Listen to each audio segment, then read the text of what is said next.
Amém. Aleluia. Amém. Vamos começar nosso estudo bíblico. Hoje é dia 27 de junho de 2024. Senhor Jesus, nós buscamos a Tua presença, Senhor, buscamos a Tua direção.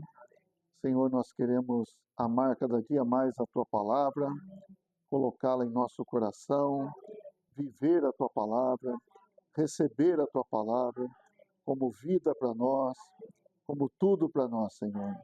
Venha nos alimentar, venha falar para dentro de cada um de nós. Senhor, abençoe aqueles que estão aqui nesta sala, também aqueles que acessarão essa palavra por meio do YouTube. Ó Senhor Jesus, ó, todos nós, Senhor, queremos estar adequados na Tua presença, com o coração sedento e aberto para Ti. Ó Senhor Jesus, esteja conosco, Senhor. Nós precisamos de Ti, nós dependemos totalmente do Senhor. Obrigado, Senhor. Continua abrindo para nós esse livro de Atos. Amém. Aleluia. Amém. Nós estamos em Atos capítulo 5.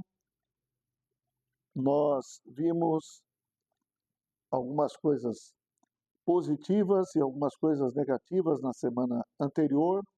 Nós vimos que os irmãos viviam em comum, em comunidade, vamos falar assim, ou tendo tudo em comum, na verdade.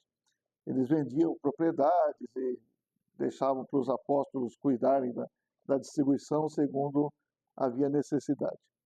Mas também houve aqueles que queriam parecer que serviam, que ofertavam, mas não era bem esse o coração deles. No entanto, eles queriam ter uma mesma aparência de outros e, na verdade, eles enganaram, queriam enganar os apóstolos e mentiram para o Espírito Santo. Então, esse foi o caso de Ananias e Safira, tá certo? E os dois morreram no mesmo dia por causa disso. Então, o Senhor tratou de uma maneira bastante severa e nós mostramos que essa é uma questão do homem, a questão da ambição, de querer ter um nome entre os irmãos, entre as pessoas, de ser reconhecido. Fama. Hoje a fama é algo que muitos perseguem e hoje tem muitos canais para ser famosos, tá certo? Às vezes eu vejo pessoas famosas e eu pergunto, mas famoso por quê? O que ele faz? Fala algumas coisas que não tem nem sentido e se torna famoso, né? Mas ganha muito dinheiro com isso e é famoso. Então, a fama atrai as pessoas. E às vezes, mesmo entre cristãos, cristãos querem ser famosos entre os irmãos. Essa é uma questão muito séria que todos nós precisamos tratar com a nossa ambição. Precisamos levar à cruz a nossa ambição. Tá certo? Se o Senhor trabalhar algo em você e você servir o Senhor com aquilo, glória a Deus. Quem trabalhou? Foi Deus que trabalhou em nós. Foi Deus que fez algo em nós. Mas se o Senhor ainda não conquistou algo em você, não queira dar aparência daquilo que não é de verdade. Isso não vale nada, não vai valer nada. Então nós precisamos permitir que o Senhor trabalhe e quando o Senhor trabalha e nos usa, glória a Deus. Amém? Então, a ambição é algo que não agrada a Deus, não produz nada, tá bom?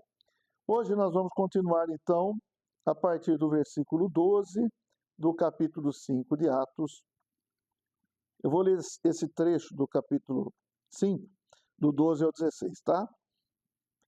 Muitos sinais e prodígios eram feitos entre o povo pelas mãos dos apóstolos e costumavam todos reunir-se de comum acordo no pórtico de Salomão. Mas dos restantes ninguém ousava ajuntar-se a eles. Porém o povo lhes tributava grande admiração. E crescia mais e mais a multidão de crentes, tanto homens como mulheres, agregados ao Senhor.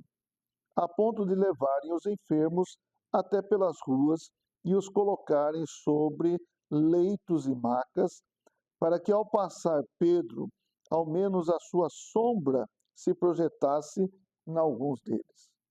Afluía também muita gente das cidades vizinhas a Jerusalém, levando doentes e atormentados de espíritos imundos, e todos eram curados. Havia muitos sinais, prodígios, muitas curas, muitos milagres que eram feitos, realizados por intermédio dos apóstolos, mas nós já vimos em algumas semanas anteriores que eles mesmos sempre faziam com que o holofote se voltasse para Jesus e não para eles. No entanto, o que acontece aqui? Tem muitos sinais, tem muitas coisas acontecendo, e essa questão de sinais e prodígios, nós devemos entender o seguinte: é algo do testemunho central de Deus? É algo que vai promover exatamente o plano de Deus? Não. Mas é algo acessório. É algo que estava colaborando. Hoje, alguns fazem da questão de milagres, sinais, como se fosse o centro do plano, da vontade de Deus. Não é. Podemos afirmar que não é, e depois eu vou falar por quê. Mas o Senhor usou tudo isso? Usou. Nós já vimos que eles foram aprisionados aqui em alguns versículos para trás, tá certo? E nós vamos ver que eles vão ser perseguidos ainda mais vezes. O que impediu, entendo assim, impediu de que eles fossem eliminados de cara, foi algum medo, algum respeito que essa questão dos sinais e prodígios inspiraram. Ou seja, o Senhor fez milagres? Jesus fez ou não fez? Fez. O Senhor fez curas? Fez. Todas as pessoas que foram curadas pelo Senhor receberam a vida eterna? O que vocês acham? Eu acho que não, né? Né, Tito? Tem alguns que nem voltaram para agradecer o Senhor, aqueles 10 leprosos, tá? Só um voltou para agradecer o Senhor, tá certo? Então não é que a cura, o milagre, o prodígio vai fazer com que você seja salvo, certo? Mas também ajuda a confirmar a autoridade. Está dando para entender? Então, os apóstolos precisavam dessa confirmação diante das pessoas e diante da novidade que eles estavam apresentando e diante da questão de que eles estavam apresentando algo que era muito diferente do que os judeus religiosos apresentavam. Não é verdade? E quem tinha a autoridade legal, vamos falar assim, eram os religiosos, era o sumo sacerdote, era o sinédrio, tinha uma certa autoridade e tal. Então, eles precisaram, eu vejo assim, eu compartilho com vocês isso, eles precisavam dessa confirmação de que a autoridade que Jesus tinha no seu ministério terreno estava sendo transmitida para eles. Podemos pensar assim, dessa maneira? No entanto, o que acontece? Se o Senhor não fizer sinais por meio de nós hoje, é porque nós não temos poder, é porque nós não temos autoridade do Espírito Santo, é porque nós não somos tão santos, nós não somos tão merecedores. Por quê? Eu entendo que hoje o Senhor não está agindo da mesma maneira que ele agiu naquela época. Não é necessário. Hoje nós temos a palavra, eles tinham a palavra também, mas para abrir portas para a palavra, eles precisaram disso. É assim que eu vejo, é assim que eu compartilho com vocês. As epístolas, por exemplo, dos apóstolos, enfatizavam questão dos sinais, milagres? Vamos pensar um pouco. Paulo até desencorajou os coríntios na questão de ficar buscando falar em línguas. Não é verdade? Ele desencorajou, falou, ó, precisamos mais de palavras com entendimento do que 10.000 palavras sem entendimento. Entenderam? Então, nas outras epístolas, Pedro encorajou, falou, vocês têm que fazer milagre. Não. Mas falou que vocês precisam servir, precisam amar uns aos outros, precisamos edificar, somos pedras que vivem. João falou muito do quê? João falou muito do amor, não é verdade? Ele apresentou os sinais do Senhor e falou como sinais, mesmo para trazer uma significação naquilo que o Senhor fez como milagre. Eu não estou dizendo que não existem milagres, que o Senhor não pode fazer, não é nada disso. Mas os milagres não são o centro do plano de Deus, da vontade de Deus agora. Amém? Podemos entender assim? Ó Senhor Jesus. O maior milagre que pode acontecer é uma pessoa se render ao Senhor. Algumas pessoas, mesmo que nós oramos, podem ser curadas.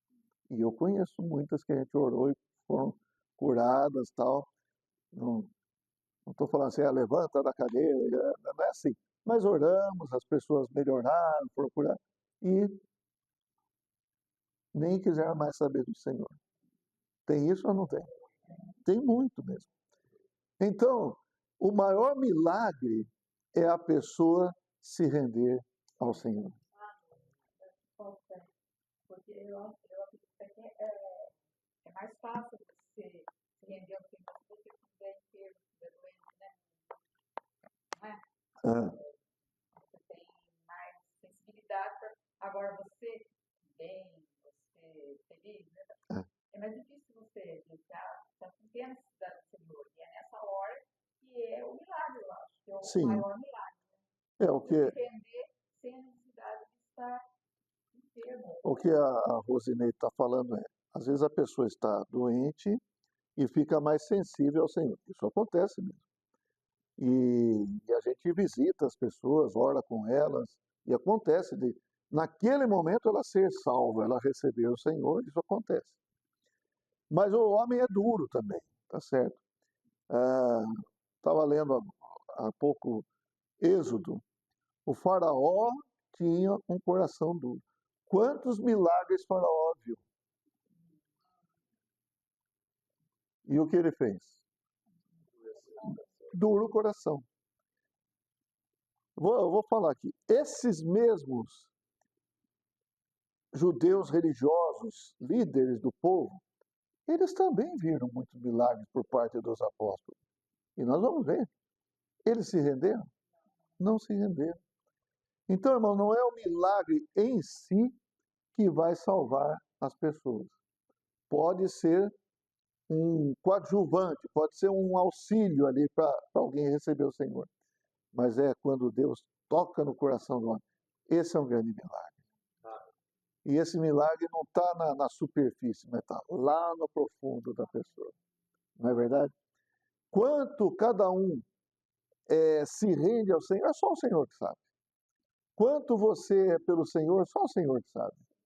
E esse milagre é esse milagre que Ele quer realizar em nós. E Ele precisa realizar em nós. Amém, irmãos? Então eu queria dizer, não tenho nada contra os milagres, qualquer coisa.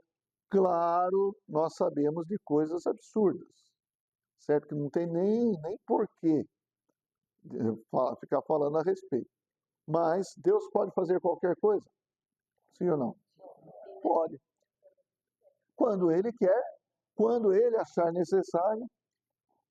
Por exemplo, vocês sabem que Paulo escreveu uma carta para Timóteo. Timóteo estava lá em Éfeso. Paulo realizou muitos milagres também, muitos milagres, vamos falar dessa maneira, né? Muitos milagres foram realizados por meio de Paulo, muitas curas também foram. Timóteo estava com dor no estômago. Paulo não falou para ele assim, eu vou fazer uma oração para você, eu vou mandar um lencinho para você e você vai ser curado. Falou? Não. Paulo falou assim, ó, por causa das suas enfermidades, toma um pouquinho de vinho também. Não tome só água, né? Foi assim que ele falou? E alguns usam isso para falar que toma vinho por causa do...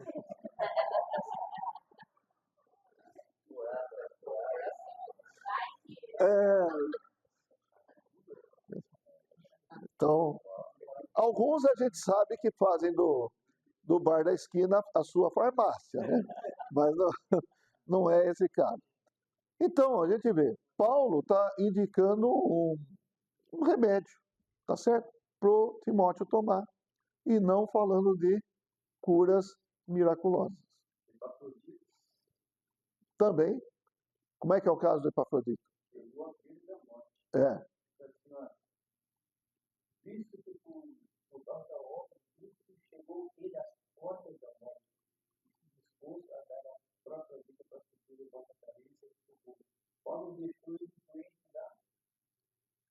sim, exatamente.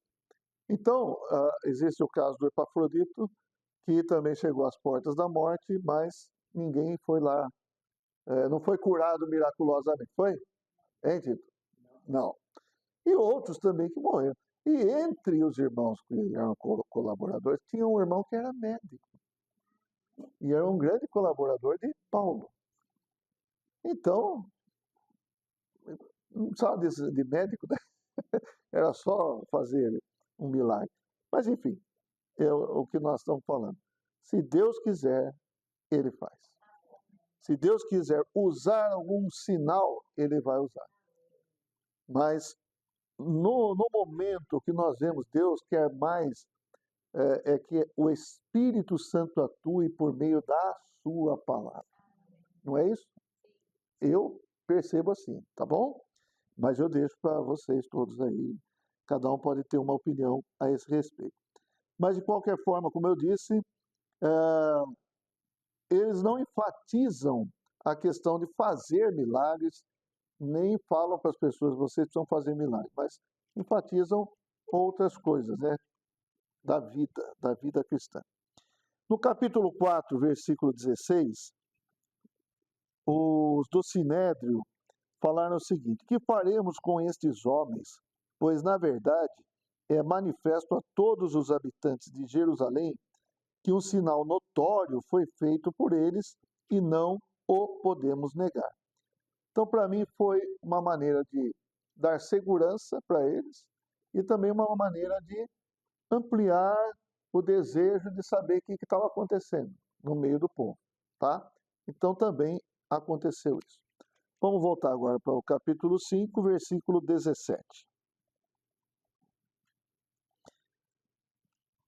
Vou ler o 16 para a gente retomar o fio da meada. Afluía também muita gente das cidades vizinhas a Jerusalém, levando doentes e atormentados de espíritos imundos, e todos eram curados. Levantando-se, porém, o sumo sacerdote e todos os que estavam com ele, isto é, a seita dos saduceus, tomaram-se de inveja. Prenderam os apóstolos e os recolheram à prisão pública. O que aconteceu aqui? Os judeus religiosos, os líderes do povo, eles foram tomados de inveja. Falei agora há pouco que, mesmo com esses sinais todos, eles não se renderam. Por que eles não se renderam? Eles tinham uma posição, eles tinham um status, eles tinham um reconhecimento até então do povo, que eles eram as autoridades entre o povo judeu, os religiosos, respeitados, etc. e tal. Por isso, aqui entrou uma palavrinha bem chata para nós. Qual que é a palavrinha bem chata? Inveja. Eles foram tomados de inveja. Inveja é algo muito sério do homem caído. É um problema muito sério do homem caído. Queria ler com vocês Tiago, capítulo 3.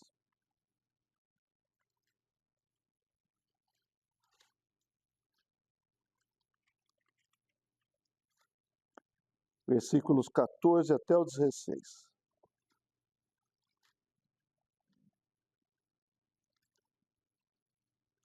Se pelo contrário tendes em vosso coração inveja amargurada e sentimento faccioso, nem vos glorieis disso, nem mintais contra a verdade. Esta não é a sabedoria que desce lá do alto, antes é terrena, animal e demoníaca. Pois onde há inveja e sentimento faccioso, aí há confusão e toda espécie de coisas ruins. A inveja não nos ajuda. Entre nós cristãos não deve haver inveja.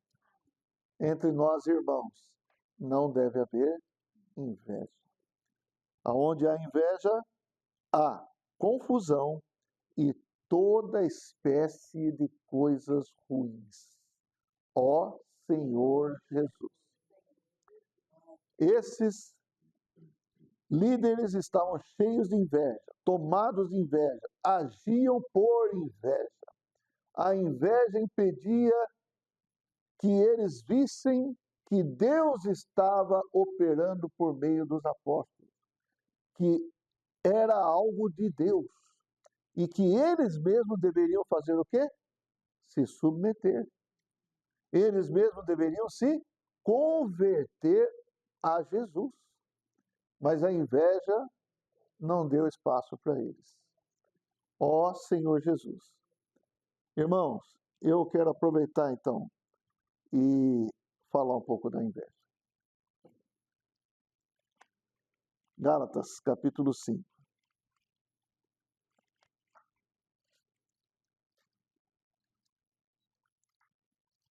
Versículo 19. Ora, as obras da carne são conhecidas e são prostituição, impureza, lascívia, idolatria, feitiçaria, inimizades, porfias, ciúmes, iras, discórdias, dissensões, facções e invejas, bebedices, glutonarias e coisas semelhantes a estas, das quais eu vos declaro, como já outrora vos preveni, que não herdarão o reino de Deus os que tais coisas praticam. Então vamos concentrar na inveja. Certo? Tem um monte de coisa. Mas vamos falar da inveja, tá? E aqui fala, os que caem nessas coisas não herdarão o reino de Deus, os que tais coisas praticam. Então a inveja não deve ser praticada, ou em nós não deve haver inveja. Quando fala do reino de Deus, não vão herdar o reino de Deus, o reino milenar que vem aí com a segunda vinda de Cristo, certo? Não pense que se eu tiver inveja do cristiano, eu vou herdar o reino. Eu vou desfrutar do reino milenar nesse período.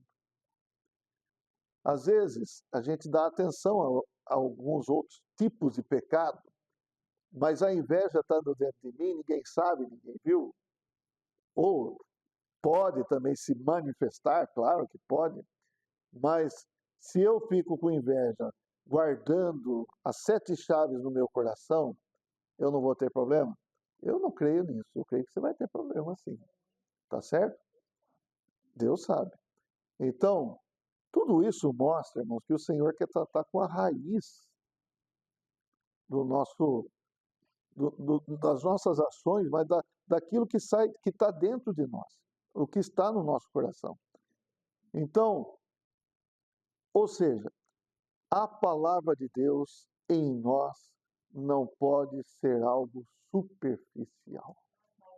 A palavra de Deus deve trabalhar no profundo do nosso ser. Ó Senhor Jesus, inveja é uma obra da carne do homem caído. A inveja faz com que a gente deseje que o outro seja destruído.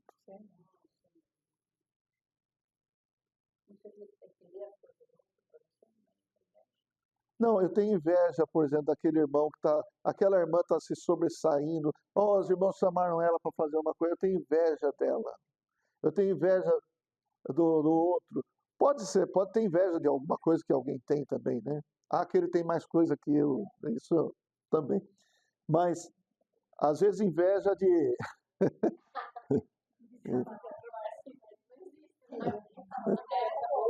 É, ah, ah, mas esse tipo de inveja acho que é mais comum. Aquele irmão está se sobressaindo e eu que tenho tanto talento aqui, ninguém me chama. Entendeu? Não é verdade? Então isso pode acontecer? Sim. E nós, como eu falei, muitas vezes a gente quer que aquele irmão nem apareça mais na reunião. Que não é verdade. Eu estou falando de coisa que pode brotar no nosso coração. E, irmãos, e isso tem que ser tratado. Isso tem que ser tirado de nós.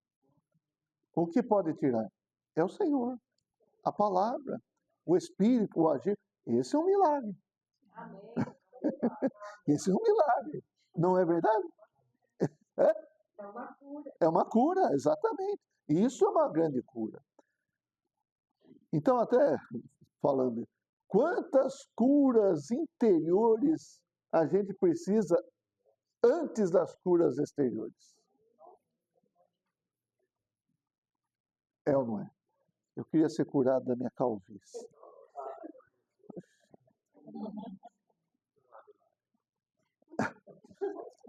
Mas quantas coisas não estão antes da calvície, né?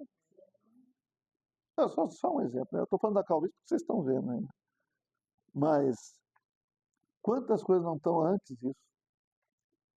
Ó Senhor Jesus.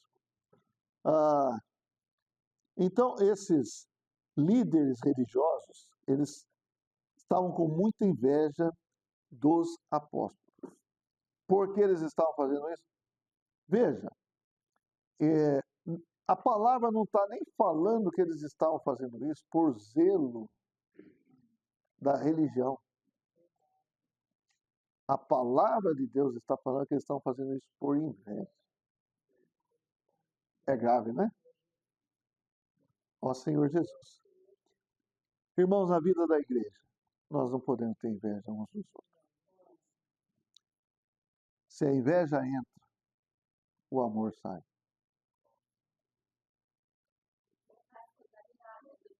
Contamina. Exatamente. A inveja contamina mesmo. Normalmente, muitas vezes é falado que nós precisamos nos edificar, nos cooperar uns com os outros, nos coordenar com uns com os outros. Se você tem inveja, como é que você vai praticar isso aí? Você vai querer fazer, sabe o quê? Sabotar. Não é verdade? Você vai querer sabotar os irmãos. Ah, é só um exemplo, né, Rosinei? Falar da cozinha, né? Está na cozinha aí. Ah, aquela irmã. Ela esqueceu de pôr sal. Eu não vou nem falar. Não vou nem falar que ela esqueceu de pôr sal. Aí, porque ela é.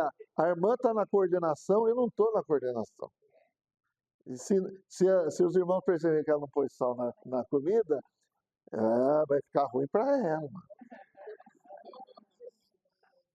Entendeu? Irmãos, vamos ser sinceros, né? Coisas assim podem passar pelo nosso coração? Podem. Só não pode fazer ninho dentro de nós. Tá bom? Só não pode ficar habitando, fazendo morada em nós. Tem que ser tudo levado para a cruz.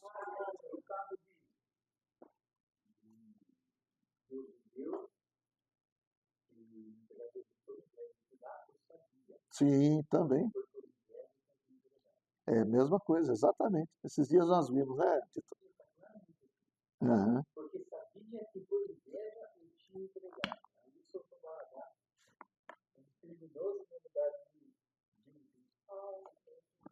É isso aí. Os judeus entregaram o Senhor Jesus por inveja. E soltaram Barrabás no lugar de Jesus, que realmente era um criminoso. Mas Jesus Era o justo, né? Aleluia. Então a inveja entra, o amor sai, a cooperação sai, não é verdade? E sem amor, sem cooperação, sem nos coordenarmos, sem estarmos juntos, tem edificação? Não tem edificação. O Senhor, então, irmão, precisa tratar com a nossa inveja. Amém? Ó Senhor Jesus. Por isso que muitos hoje preferem ficar na sua. Se é para cooperar com aquela irmã ou com aquele irmão, eu vou ficar na minha. Prefere ficar sem fazer nada, prefere ficar afastado do que cooperar com alguém e não ter um reconhecimento. Ó Senhor Jesus, sem compromisso, sem participar do coletivo, porque não dá status. Ó Senhor Jesus. Mas vamos para frente aqui. Atos, voltando para Atos. Irmãos, isso aqui tem que servir para nós, né? Não é só para os judeus religiosos, a gente também tem que ser advertido, né? Versículo 19 e 20, Atos capítulo 5. Então eles foram presos e foram recolhidos à prisão pública. Mas, versículo 19, de noite, um anjo do Senhor abriu as portas do cárcere e, conduzindo-os para fora, lhes disse: Ide, e apresentando-vos no templo, dizei ao povo todas as palavras desta vida. Aleluia! Eles foram presos, mas o Senhor queria soltar. Então o Senhor mandou o anjo e soltou. Por que o Senhor soltou? Por que, Cristiano? É isso mesmo. Aqui fala: ide e apresentando-vos no templo, dizei ao povo todas as palavras desta vida.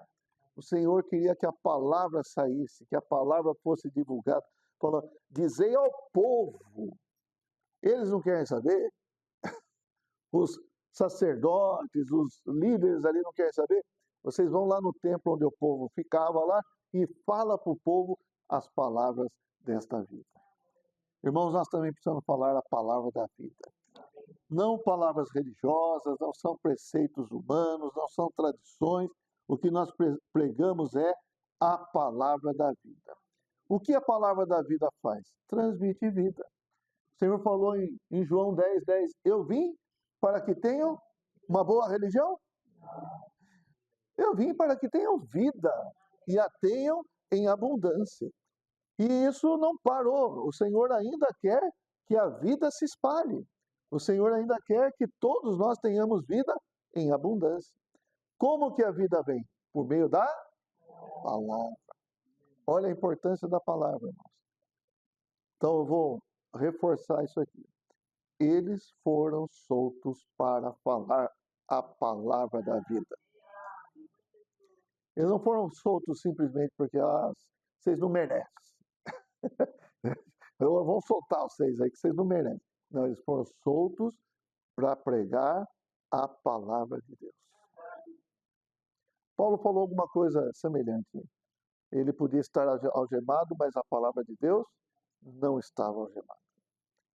Inclusive, quando Paulo esteve na prisão, ele escreveu cartas. E as cartas chegaram até nós. Veja o que Deus fez. Prisão, registrando a palavra do Senhor. Essas palavras foram para Éfeso, foram para Filipos, foram para os Colossenses e tal, mas veio para nós também. Olha, como Deus usou a prisão de Paulo para que a vontade dele fosse registrada, as palavras de vida fossem registradas e chegassem até nós. Irmãos, nós precisamos valorizar a palavra de Deus. De qualquer forma, a gente precisa valorizar a palavra de Deus. O que o Senhor quer é alcançar o homem. E nós também devemos ter esse desejo forte em nosso coração. Amém, irmãos? Versículo 21, eu vou ler até o 26 agora. Eu creio que é mais um relato aqui, tá? 21 em diante. Tendo ouvido isto, logo ao romper do dia, entraram no templo e ensinavam. Chegando, porém, o sumo sacerdote e os que com ele estavam, convocaram o sinédrio e todo o senado dos filhos de Israel e mandaram buscá-los no cárcere. Mas os guardas, indo, não os acharam no cárcere. E, tendo voltado, relataram, dizendo: achamos o cárcere fechado, com toda a segurança, as sentinelas nos seus postos junto às portas, acordadas, não está acordada, mas abrindo-as, ninguém encontramos dentro. Quando o capitão do templo e os principais sacerdotes ouviram estas informações, ficaram perplexos a respeito deles e do que viria a ser isso. O que está acontecendo? O que é isso, gente? Nesse ínterim, alguém chegou e lhes comunicou: eis que os homens que recolhestes no cárcere estão no templo ensinando o povo. Nisto, indo o capitão e os guardas, os trouxeram sem violência, porque temiam ser apedrejados pelo povo. Ó Senhor Jesus! Então, irmãos, aqui toda essa situação fez com que eles não sabiam exatamente o que fazer, o que está acontecendo, o que vem a ser isso, certo? E eles estavam lá simplesmente cumprindo aquilo que Deus tinha ordenado. Vai lá e fala para o povo. E eles estavam lá ensinando o povo. Eu creio que também nós todos precisamos ser obedientes. Quando o Senhor falar para nós, fala a palavra da vida, o que a gente tem que fazer? Falar a palavra da vida. Amém? Então é isso, vamos lá. E também, né, mostrando aqui, reforçando, eles não usaram de violência, eles podiam matar os caras ali mesmo. Para isso, não, antigamente, nessa não tinha muito. Mas o que aconteceu? Eles trouxeram, eles pediram, né? Vamos com a gente lá. Vamos lá com a gente, porque eu não sei se eu usar de violência aqui, o povo vai me apedrejar. E também esses camaradas fazem umas coisas que eu nunca vi antes, né? Estavam presos, agora não estão mais. Como é que é isso? E eles foram. Percebe também? Eles foram. Sem violência, mas eles foram. Vamos lá. Versículo 27. Trouxeram-nos, apresentando-os ao sinédrio, e o sumo sacerdote interrogou-os, dizendo: expressamente vos ordenamos que não ensinasseis nesse nome. Contudo, enchestes Jerusalém de vossa doutrina, graças a Deus. E quereis lançar sobre nós o sangue desse homem. Então Pedro e os demais apóstolos afirmaram: antes importa obedecer a Deus do que aos homens. Já tinha falado coisa semelhante antes, né? Vocês se lembram. O Deus de nossos pais ressuscitou a Jesus, a quem vós matastes, pendurando-o num madeiro. Mas eu quero enfatizar aqui, como Pedro falou, o Deus de nossos pais. Então Pedro está falando, não é um Deus estranho que nós estamos pregando. Nós estamos falando do Deus de nossos pais. O Deus de Abraão, de Isaac, de Jacó. Não é esse o Deus de vocês? Não é esse o Deus do sumo sacerdote? Não é esse o Deus dos fariseus? É. Então, é o Deus dos nossos pais. O Deus de nossos pais ressuscitou quem? A Jesus, a quem vocês mataram. Vocês penduraram no madeiro. Esse Jesus, o Deus de nossos pais, ressuscitou. Por que ressuscitou? A ressurreição é um grande sinal da aprovação da vida e obra de Jesus. Se Jesus não tivesse sido justo, fiel e aprovado totalmente por Deus, ele não poderia ser ressuscitado. Então, a ressurreição de Jesus, que, falando de passagem, é diferente da ressurreição de Lázaro, é diferente da ressurreição da Dorcas, ele é referente da ressurreição da menina, etc. e tal. Mesmo no Antigo Testamento teve ressurreições. Por quê? Aquele era um reviver. Voltar à vida natural.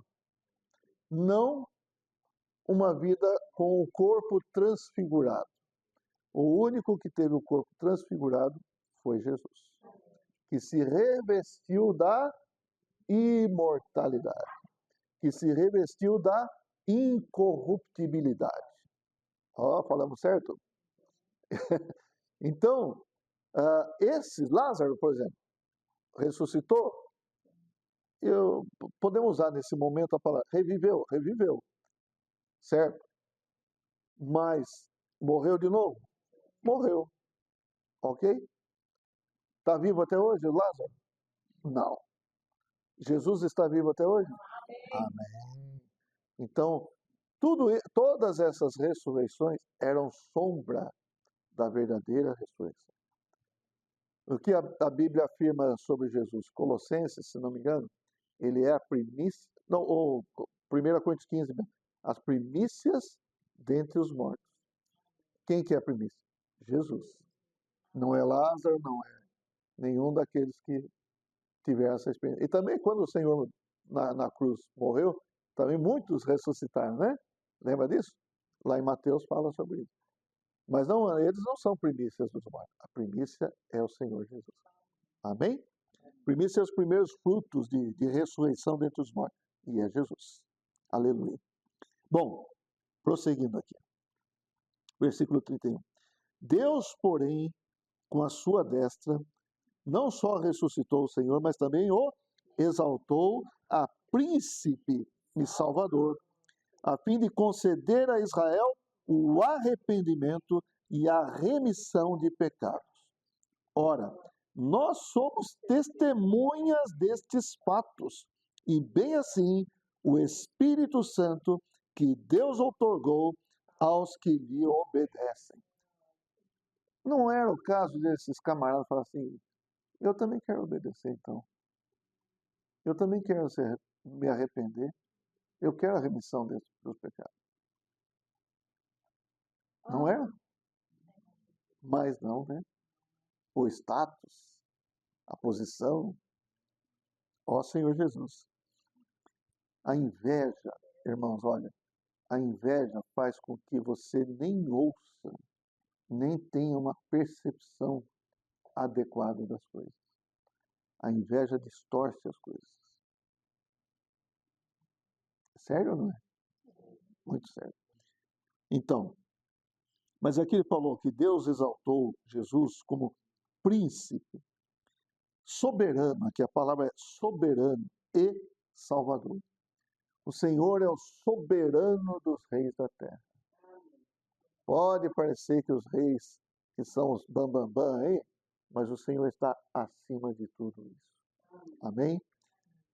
Ó Senhor Jesus. E qual é a finalidade? Conceder a Israel o arrependimento e a remissão de pecados. Irmãos, o arrependimento é algo que Deus dá.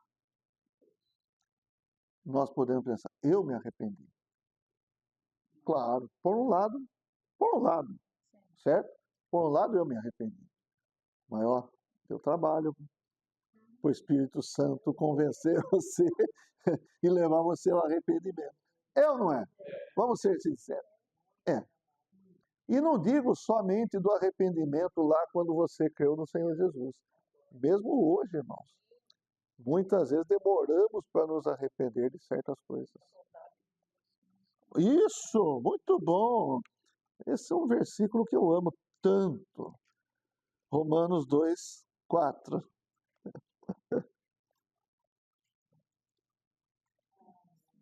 Fiquei maravilhada quando eu disse isso. E é verdade, né?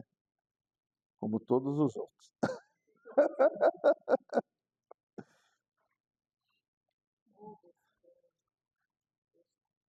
Vamos lá. Querem ler comigo?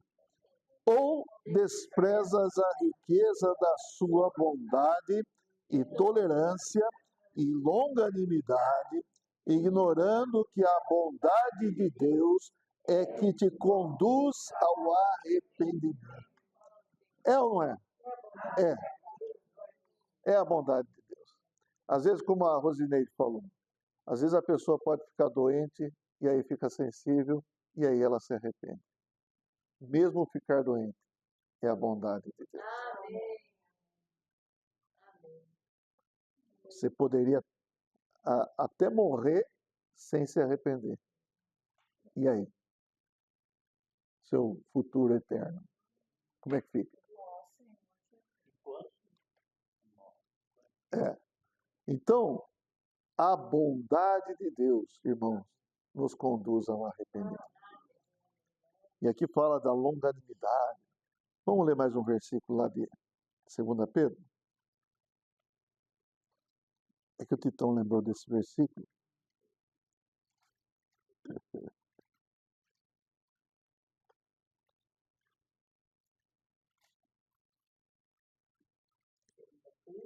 Capítulo 3, versículo 8.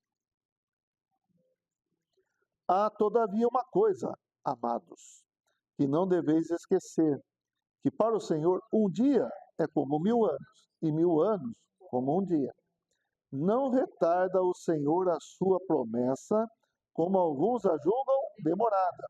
Pelo contrário, ele é longânimo para convosco, não querendo que nenhum pereça, senão que todos cheguem ao arrependimento. Então, toda essa obra do Senhor Jesus é para conceder a Israel o arrependimento e a remissão de pecados. Isso agora, o Pedro está falando para quem? Está falando para o Sinédrio. O Sinédrio poderia ser tocado, mas foi. O Sinédrio poderia arrepender, mas arrependeu? Então veja, irmão, qual é o maior milagre?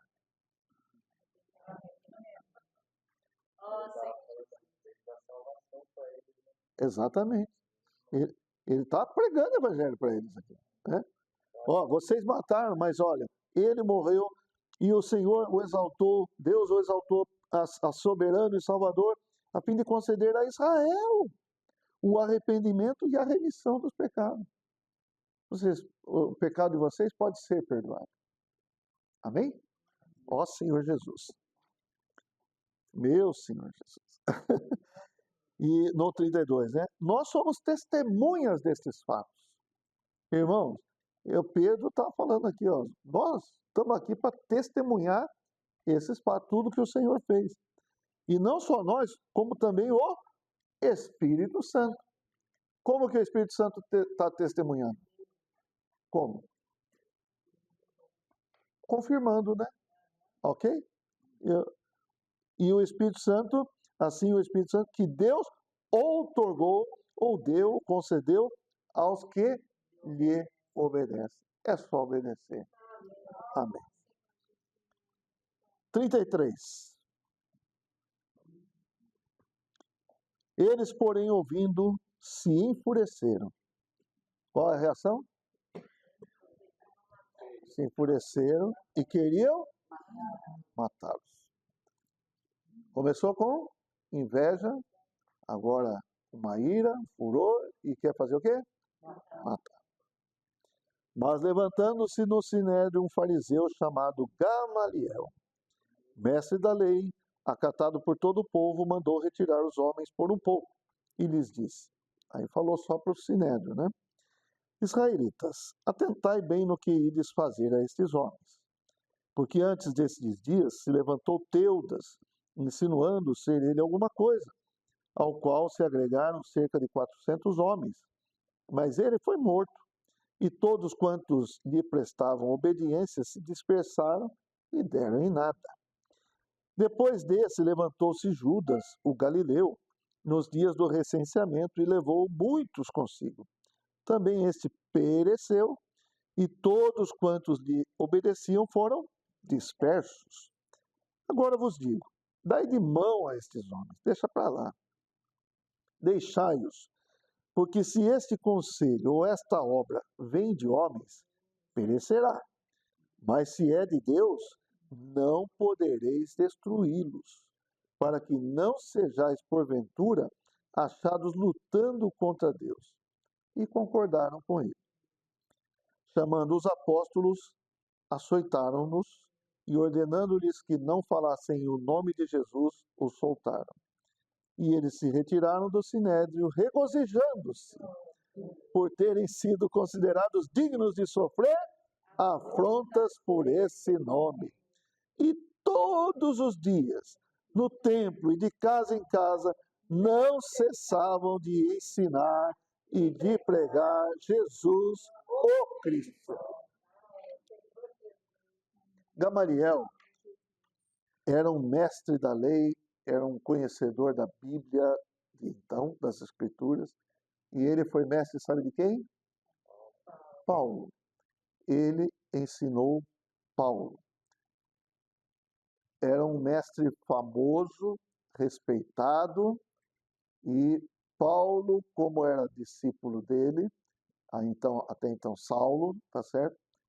Que desde criança devia estar debaixo dos ensinamentos de Gamaliel.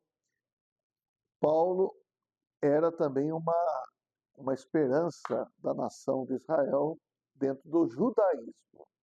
Ele era fariseu, certo?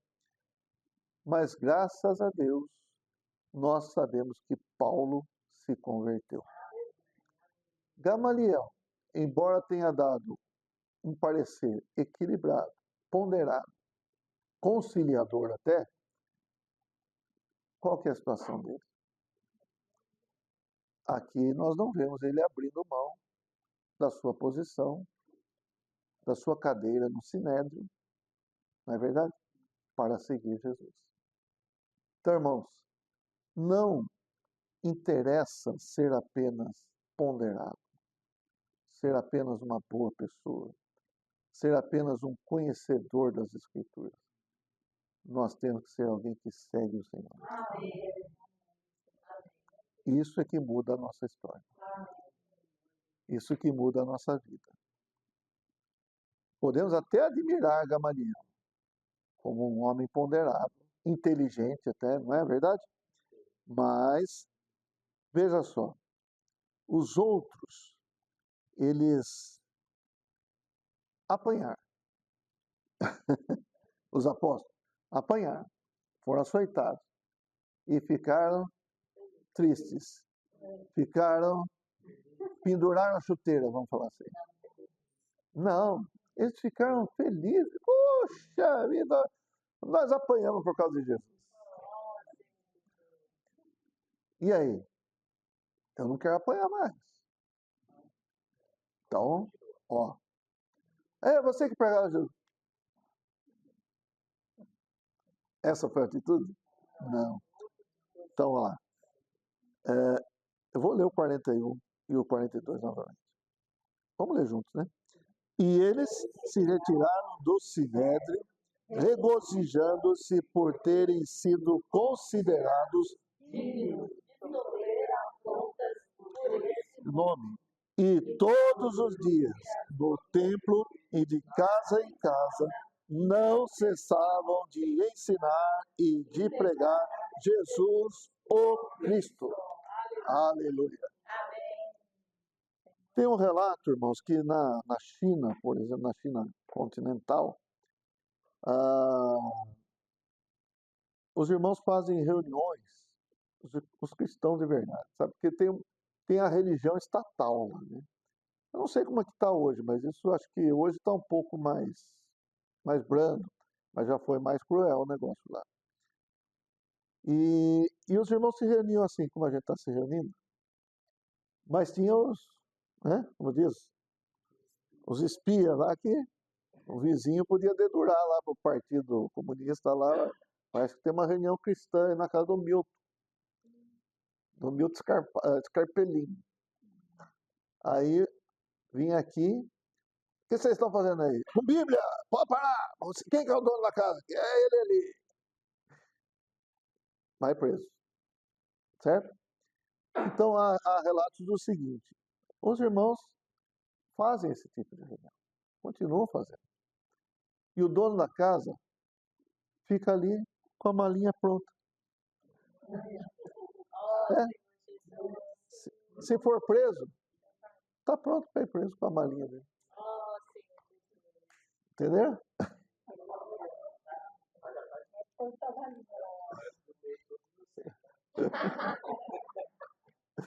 Bom, quem é o dono da casa aqui?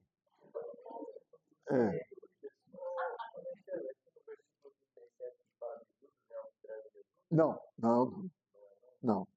É um outro. Judas é um nome comum, tá? Vamos lá. Eu quero ler com vocês agora 1 Pedro capítulo 4, para a gente encerrar aqui.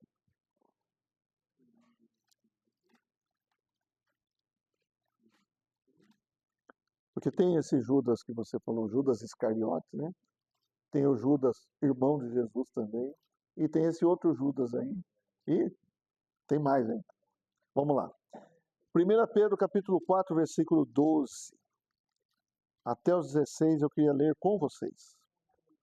Amados, não estranheis o fogo ardente que surge no meio de vós, destinado a provar-vos, como se alguma coisa extraordinária vos estivesse acontecendo. Pelo contrário, alegrai-vos na medida em que sois coparticipantes dos sofrimentos de Cristo, para que também na revelação de sua glória vos alegreis exultando.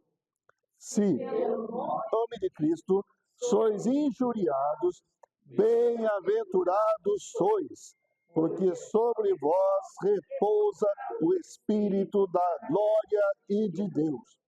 Não sofra, porém, nenhum de vós como assassino, ou ladrão, ou malfeitor, ou moquém em negócios de outrem.